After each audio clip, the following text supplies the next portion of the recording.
Look at me, I am live. Haha! Good morning, everybody. I am using OBS today. So, this is going to be a fresh new start for me. I am going to just test out my volume here because there is a slight lag on OBS. So, let's go back to YouTube. This is all a brand new thing for me.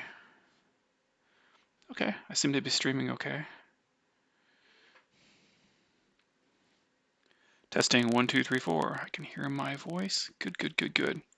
Well, normally I will just go onto YouTube and just broadcast directly from live stream there, but today I wanted to start using the OBS software, and the reason why is because I, at some point in the future, want to be able to start broadcasting from other applications. So maybe Google Meeting or trying to use Zoom.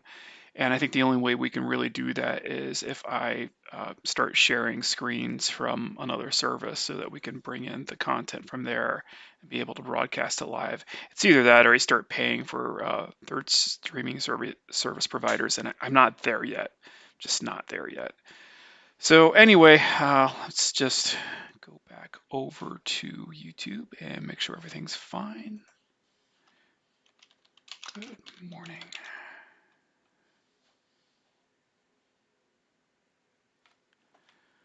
All right. It's going to take a little getting used to. So anyway, the whole purpose of having the Monday morning chat is to allow you, the viewing audience, to be able to come on, say something, be able to ask questions or just talk about your recovery.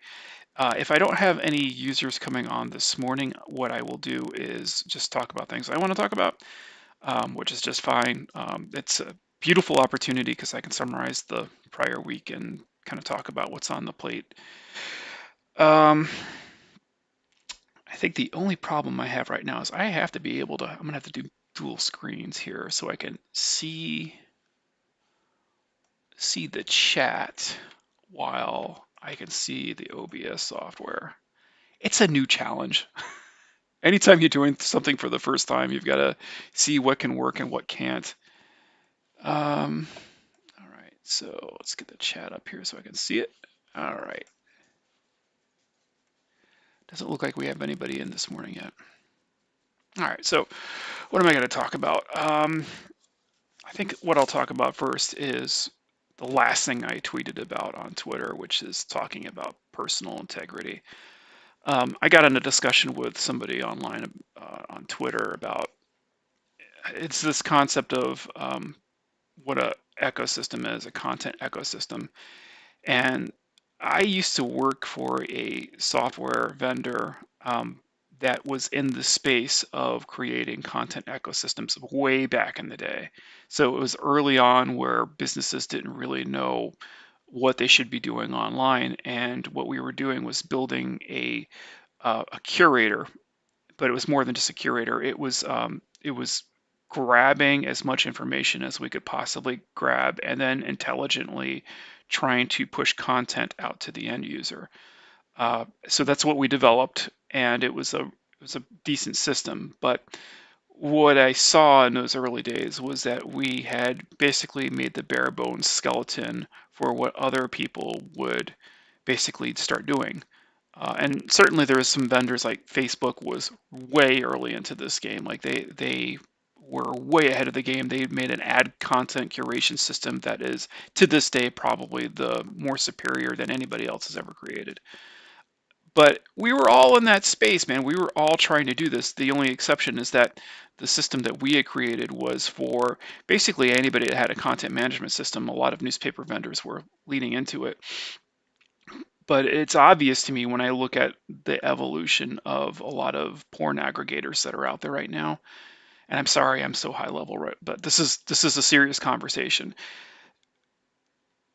They're trying to entrap you into their content ecosystem. They monetize your existence by your eyeballs simply looking at content, right? So they're selling ads.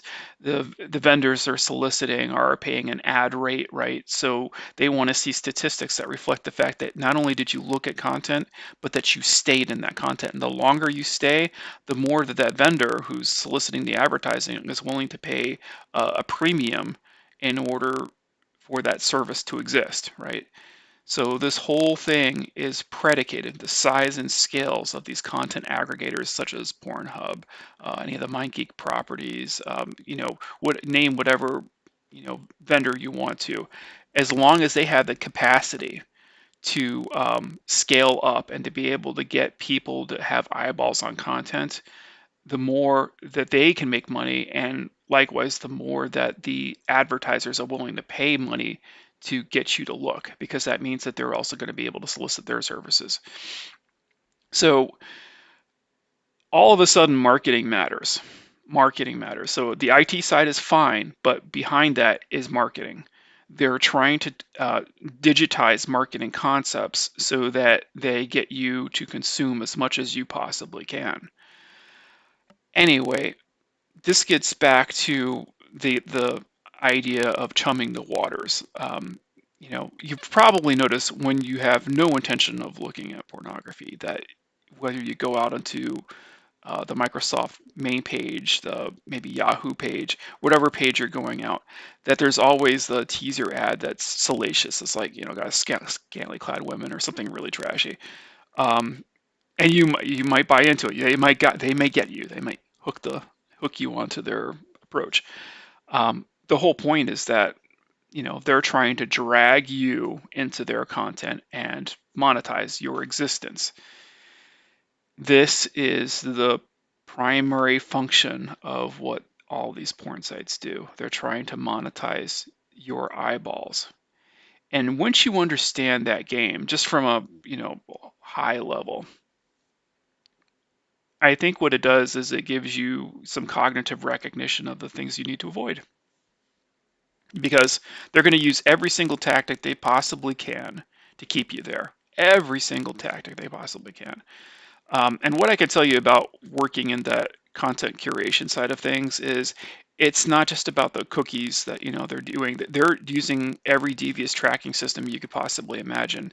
And even 10 years ago when I was working at that software company, we were already conceiving of ways of being able to profile you, the viewer, um, if we didn't have your cookie. In other words, if you were trying to intentionally block us from, collecting information, we would instead collect our own information. So maybe we go by your IP address and we start saying, based on this session, based on this IP address, that this person had clicked on this, clicked on this, clicked on this, and that's a blind read, right? So I don't know anything about you, but simply by your clicking habits, I'll be able to establish a pattern of consistency by which I can feed you ad content, and that's what happens.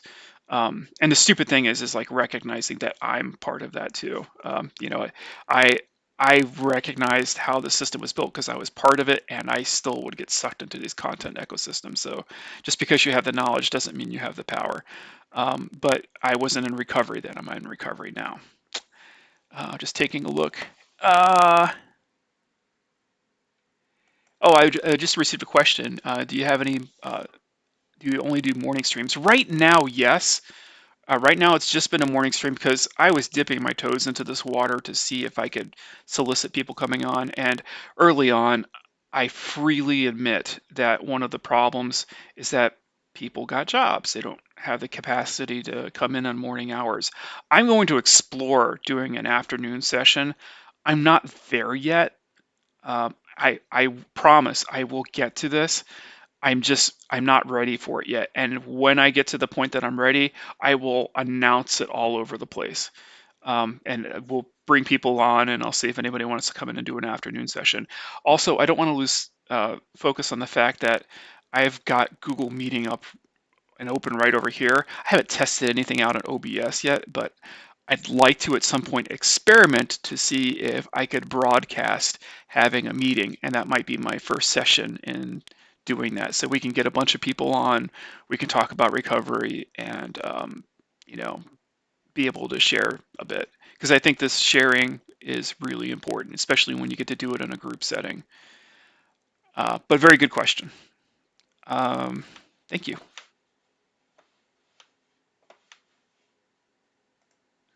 The hardest thing is like looking at my camera here, which has got the OBS, and then I've got a second screen over here, which has my chat. So I got to train myself to look over to the screen to see if anyone's chatting. Oh, so much to do.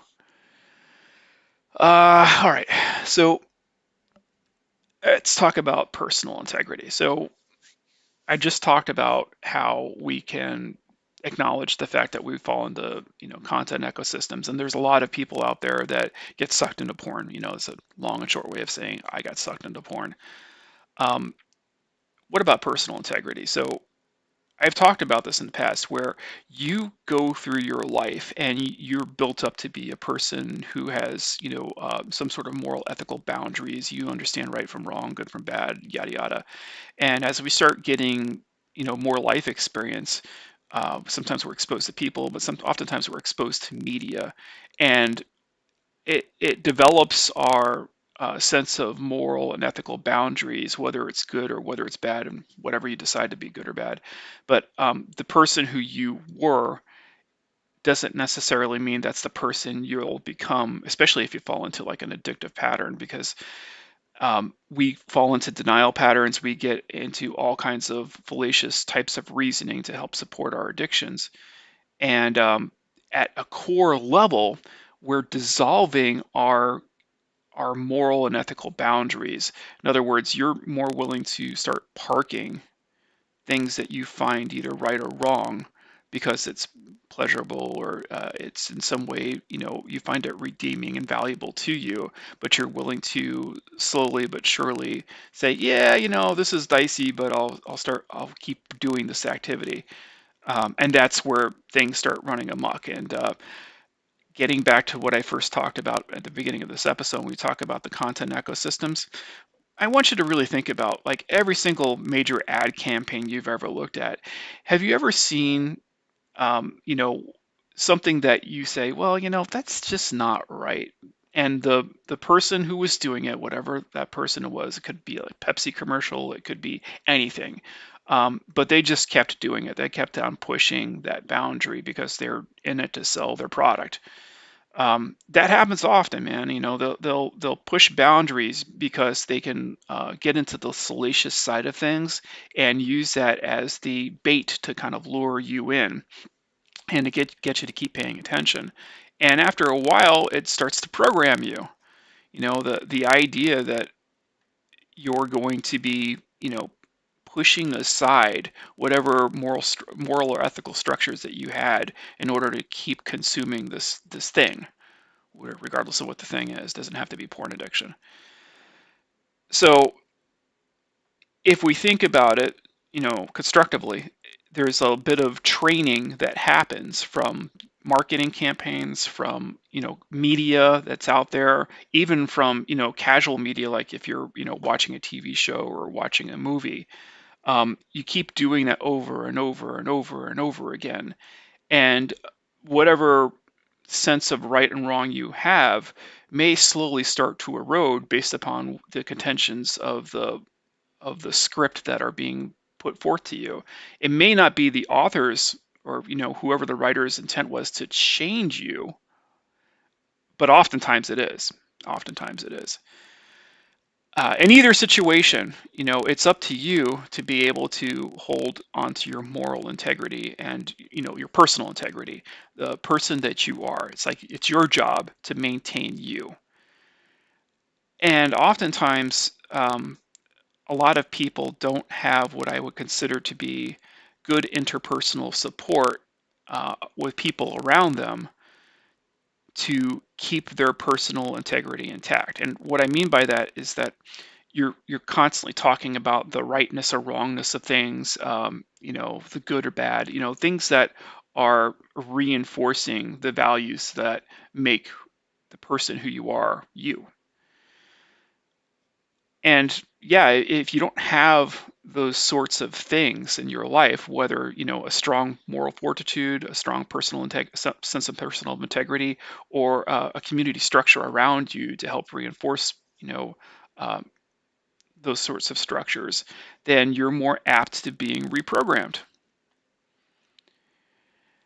So a person who isolates, see where I'm going with this, a person who isolates all the time, who is consuming porn all the time, has nothing but porn consumption going on, has no social structure in place to help try to tap into what might be right or what might be wrong.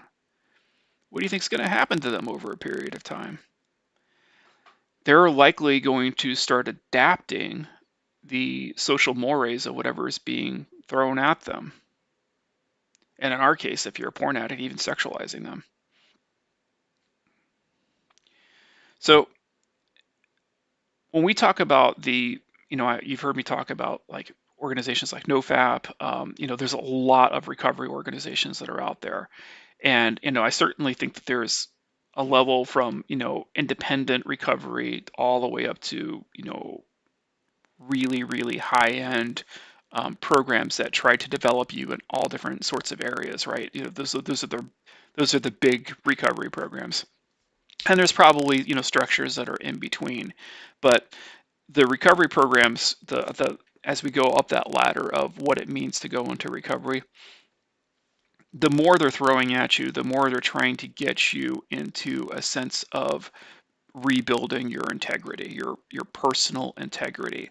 And the reason why they do this is because personal integrity, once you have it, once you have a true sense of being able to identify, why you shouldn't do something, right? Who you are as a person, why you shouldn't do certain things. If you lose that sense of personal integrity, you're going to be at the whims of whatever comes into your path. But if we rebuild that sense of personal integrity, then you're going to be more solid. You're going to be like a mountain, man. Things aren't going to phase you. And so a lot of the high-end recovery programs are doing exactly that. They're trying to build you back up. Some folks had a sense of personal integrity, and some folks had, no personal integrity. And I'm not saying that as a bad thing. I'm saying that they probably didn't have a lot of influences in their life that helped define what it meant to be them. What does it mean to be you? Who are you? What does it mean to be you? Do you stand up for anything? Right? These are important questions, man. And what a good recovery program will do is it helps peel back those layers, get through all the bullshit that you're attached to right now, and dig back into the person that you are, building up that sense of personal integrity. And it's why I think as a program, sometimes 12-step programs can be really good with that, because there's the spirituality aspect of that. And they focus on, it's a spiritual program. It's like you go in, you connect to others, you start finding out who you are, and sometimes it's a rediscovery process, but really digging deep on the type of person you are and finding that integrity, because integrity matters, and it's going to help be the one thing that's going to keep you away from being inside of your addiction again. Got another chat coming up here. Saw it from the corner of my eye. Let's take a look here.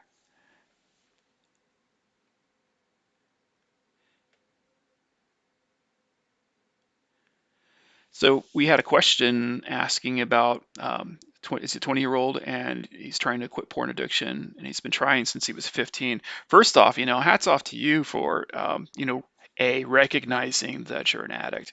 Like, that's the hardest damn thing, man. Like there's so many people out there that won't even say it. It's like, nah, I don't have a problem.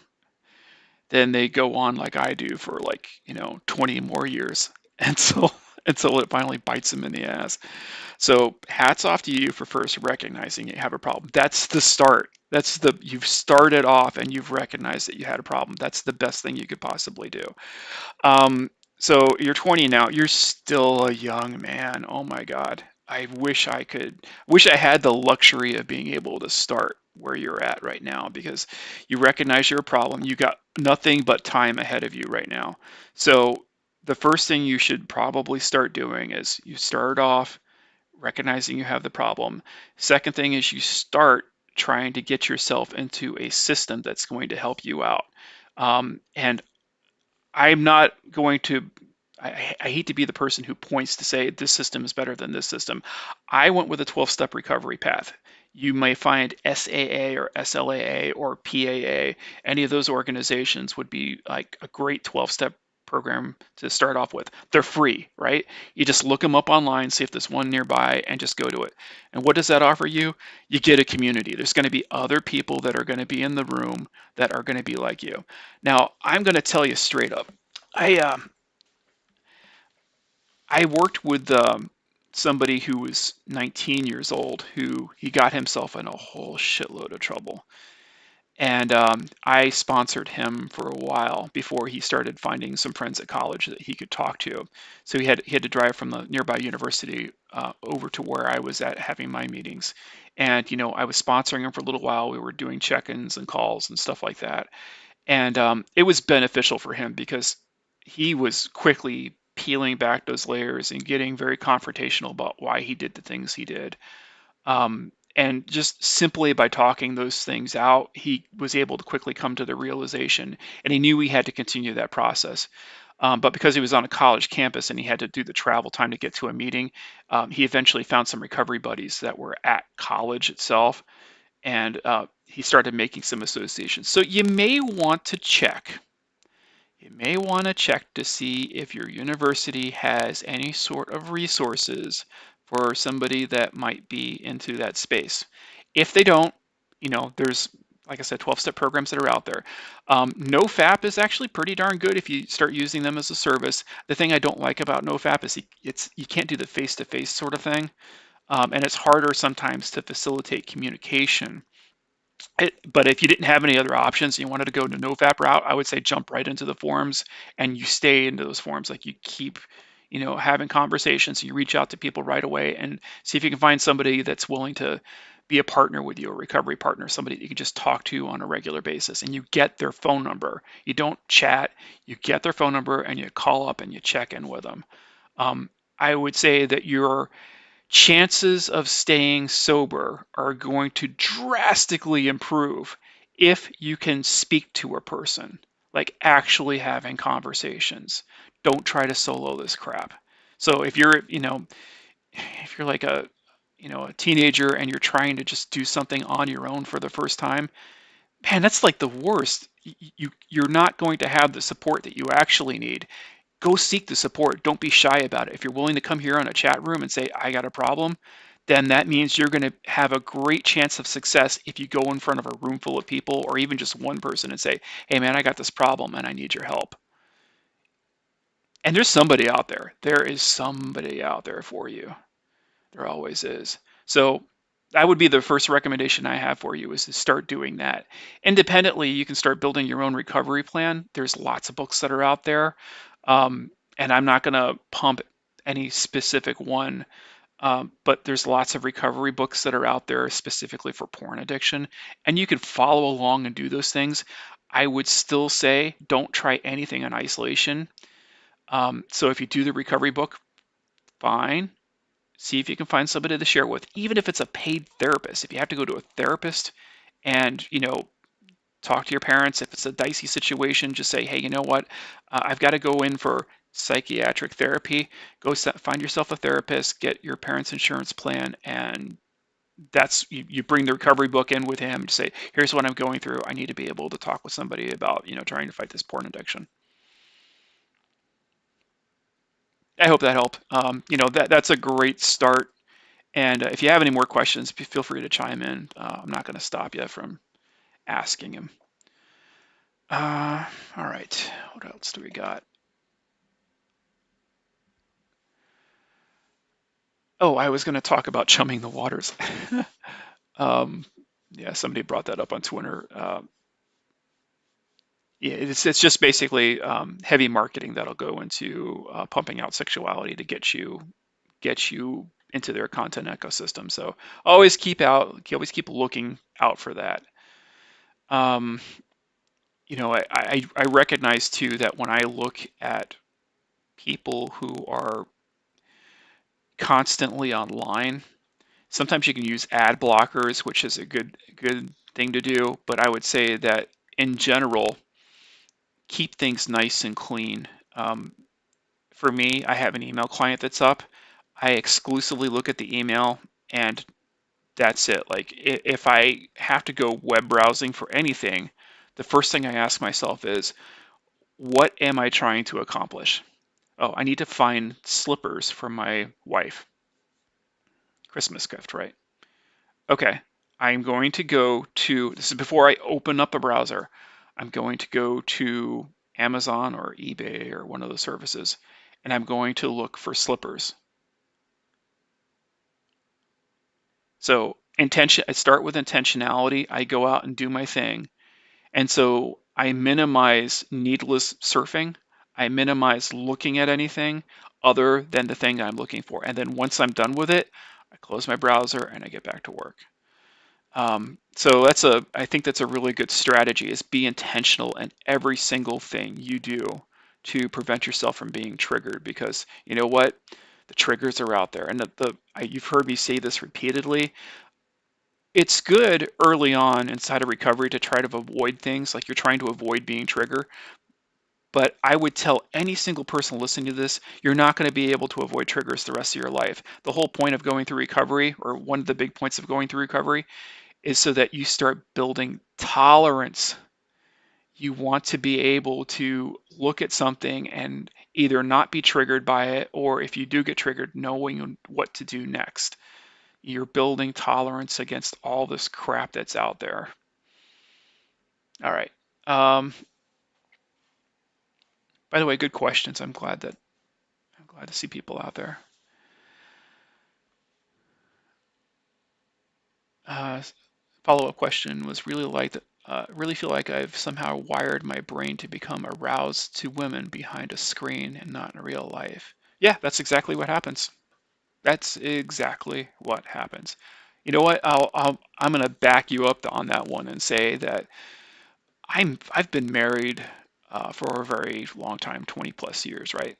Um, and even before that, when porn was in its infancy days online, um, I can recall that sex always felt better when I was using pornography than real life sex. I felt like sometimes I even had to think about pornography, or like, exciting and enticing porn situations when I was having sex, not only with my wife, but with like partners before that.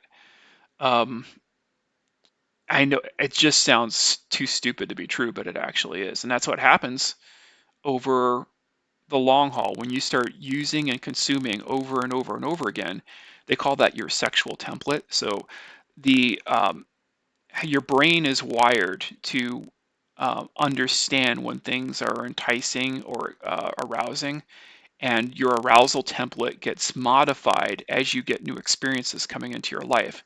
The more you start to consume pornography, the more you're restructuring elements of your brain to um, like and appreciate what is arousing, and to be more scientific about it. As you start, ejaculating, you produce dopamine, and the dopamine that is produced is it's dopamine is the learning hormone, right? It's reinforcing and building new structures in your mind about what to do and how to do things. If you just keep sex out of it for a second. Dopamine is telling you what to do and how to do things. So when you do something that's pleasurable or rewarding, right? It's building that mechanism inside of your mind to say, this is the way things should happen. So if you keep masturbating and masturbating and masturbating and masturbating to beautiful women online, what's going to happen? Your brain is going to want to constantly do that process. So it's not just pleasure, right? It's reinforcement. It's putting the method in a biological sense. It's putting and reinforcing that method into what you've got. And I've said it over and over again, but I think one of the best addiction books ever made is by Charles Duhigg, called The Power of Habit. It has absolutely nothing to do with porn addiction, and yet it's one of the best books you could read as a porn addict, because you will understand what that author did was he broke down how the brain actually works and gave case studies about why certain people with brain damage will still be able to remember to do things even though that the memory section of their brain's blown out. um, yeah, it's really important that you understand this. And the second you start to recognize that, it takes a while. You get yourself off of porn, but the dopamine that has built up these memory structures, it takes a considerable amount of time for those memories and the processes by which you memorized the way you want to get excited. It takes a while for that to go away. It doesn't just happen overnight. That's why when you look at Your Brain on Porn, which is you know it's Gary's old site. It's amazing, and I think that he gets to the root of what that problem is. But it's why 90 days exists. He keep on hearing people say 90 days. 90 days is a really good starting point. If you can survive 90 days without looking at pornography or consuming pornography or masturbating to pornography, you're allowing your brain the time it needs to be able to disassociate the act of getting on the phone or getting on the computer, of typing certain out keywords. You're disassociating all that from happening.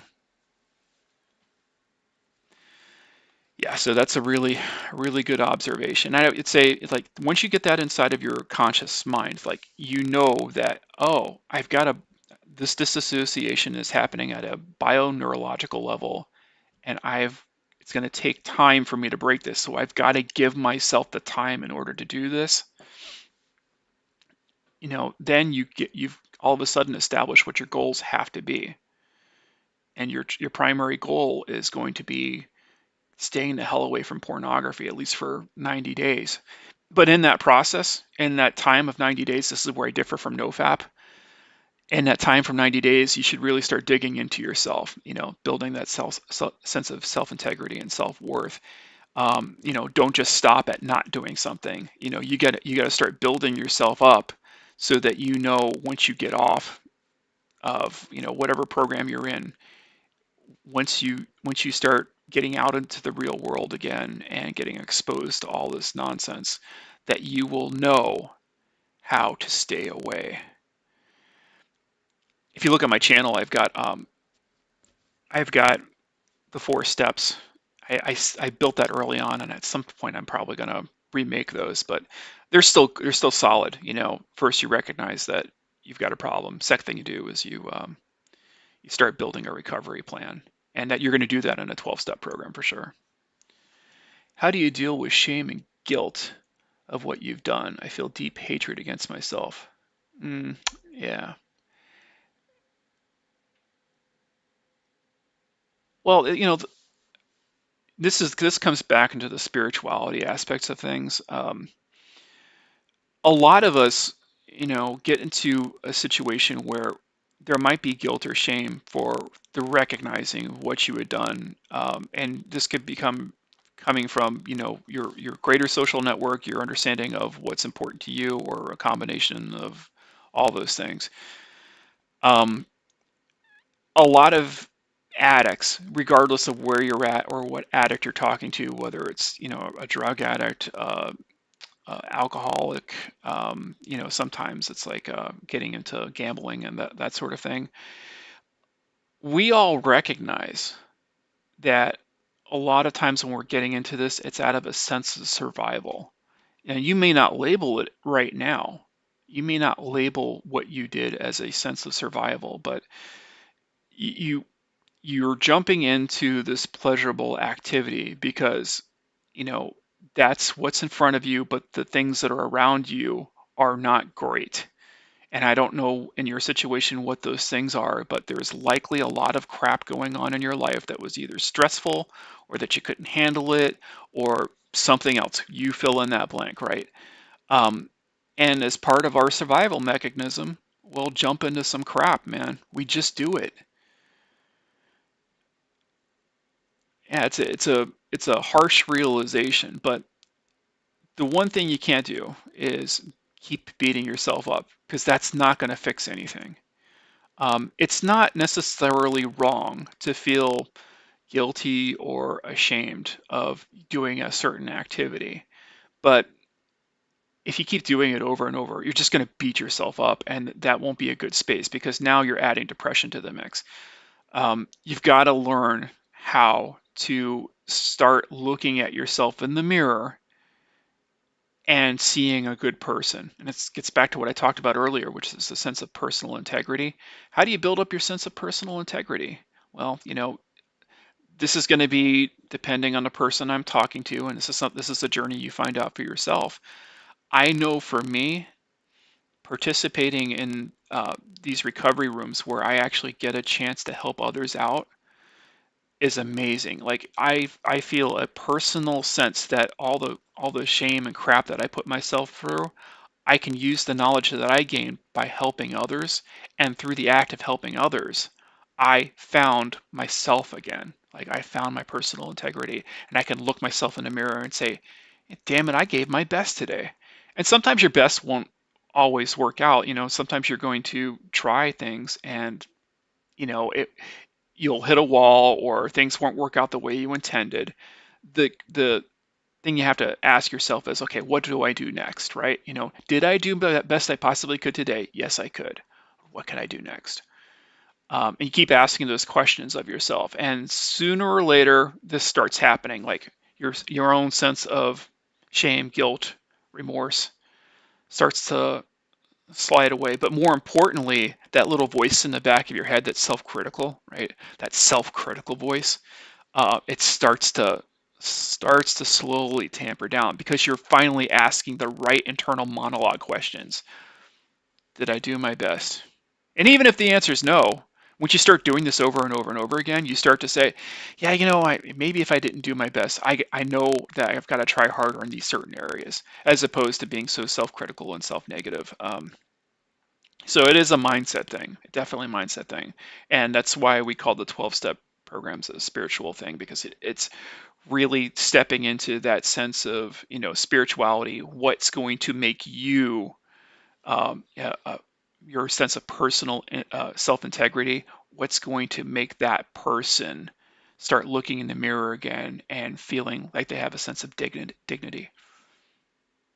And it's not going to be the same answer for every single person, but me personally, it's knowing that I did the best that I possibly could. All the shame and all the things you did in the past, that was yesterday, man. And a good sense of psychology, and most people that look on the cognitive side of psychology understand this, that the person you were 5 minutes ago, like even me sitting right here in front of this camera when I started this podcast, I was not the same person I was and I am right now. The only moment that ever matters is the moment that you're in right now.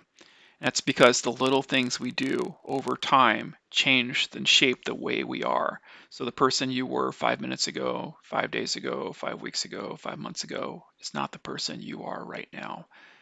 And so the end goal here is, like, if you have an idea for who you should be, or finding out that person who you should be, how do you get back to that person again? How can you be more in line with the person you want to be? And then the guilts and the frustrations all just kind of melt away. Hope that makes sense. I want to also sense, do you feel guilt and shame for what you have done?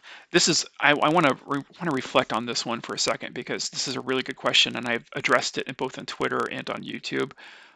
That when I was in the act of doing things over the times where I was doing them, no, I didn't feel guilt. I honestly did not feel guilt or shame because I didn't believe I was doing anything wrong. Um, when I hit my wall, and you could read about the situation from my arrest, I felt a tremendous amount of shame, and I felt shame because I was being shamed. I was being shamed in the media. But later on, like when I started really thinking about it, and I was in that process of where I was constantly writing my stories down, it finally really kicked in for me because I could see it as a whole, as rather than little isolated incidents. When I could see it as a whole, I was like, holy crap.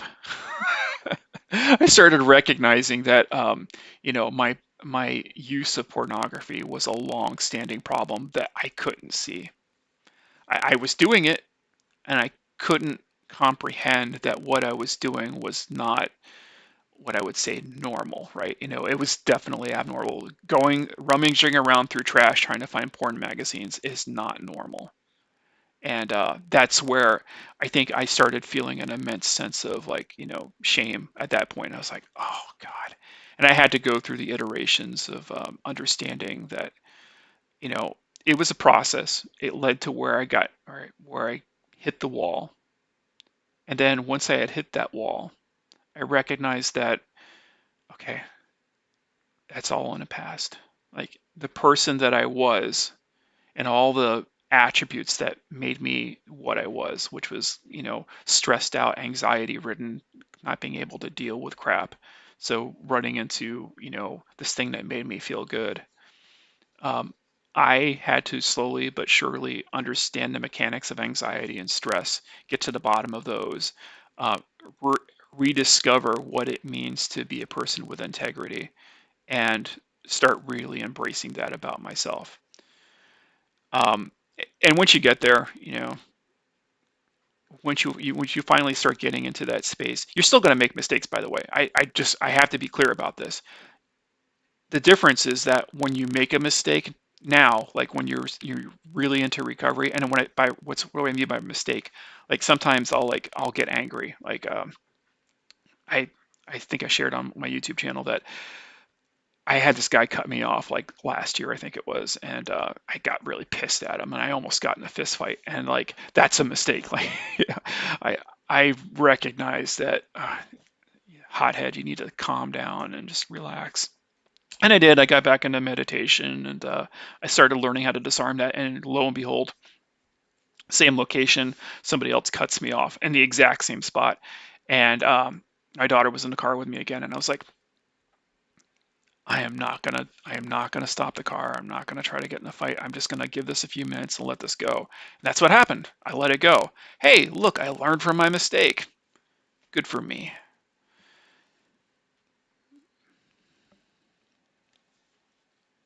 Good questions today.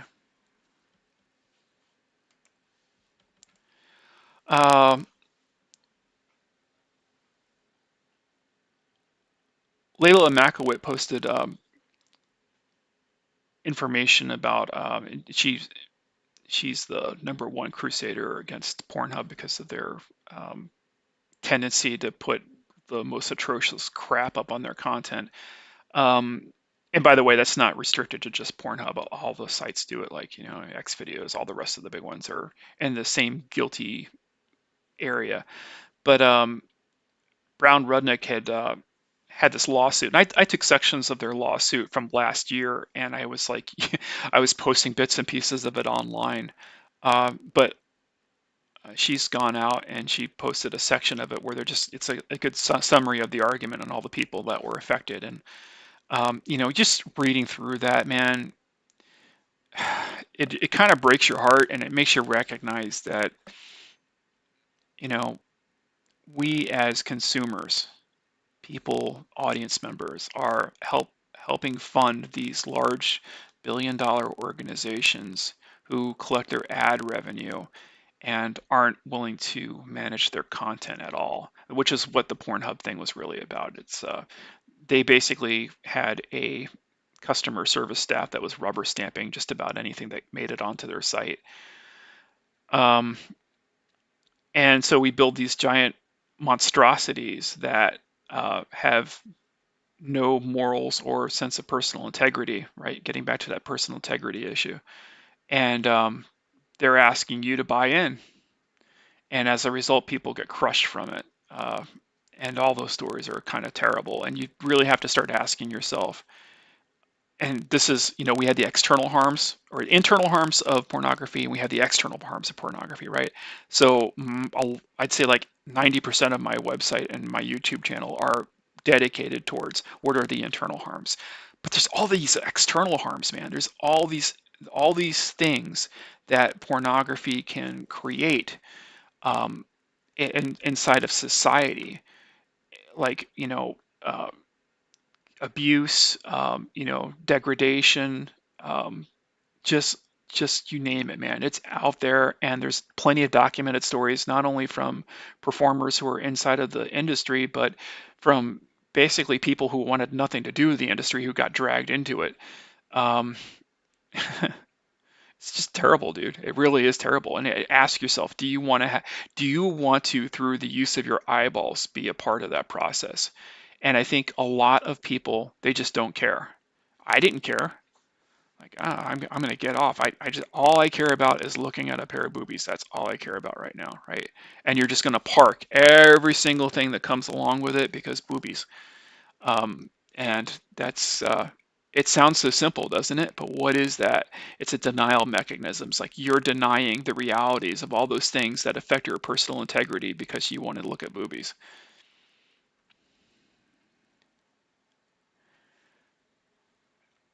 Thank you. I do appreciate it. Just checking out my chat. Guys, I do have to, I'm going to have to wrap it up, but I'm glad that we have a chat here today. I promise in the future, promise you in the future, I'm going to try to work on getting a night one up. I know I'm going to have a Zoom session up, and I would really love if anyone's listening out there right now, just keep, once I get the set up, I'll post it in a community on my YouTube channel, and I'll also post it out on Twitter. Um, you know, I'll give you the link. I'll tell you the time and the date. I'll make it several weeks out so that everybody has the opportunity to participate if they can participate. And we'll just see if we can get something together, and you can just come on. You don't have to have the camera on. You can turn your camera off, and we can just have a conversation.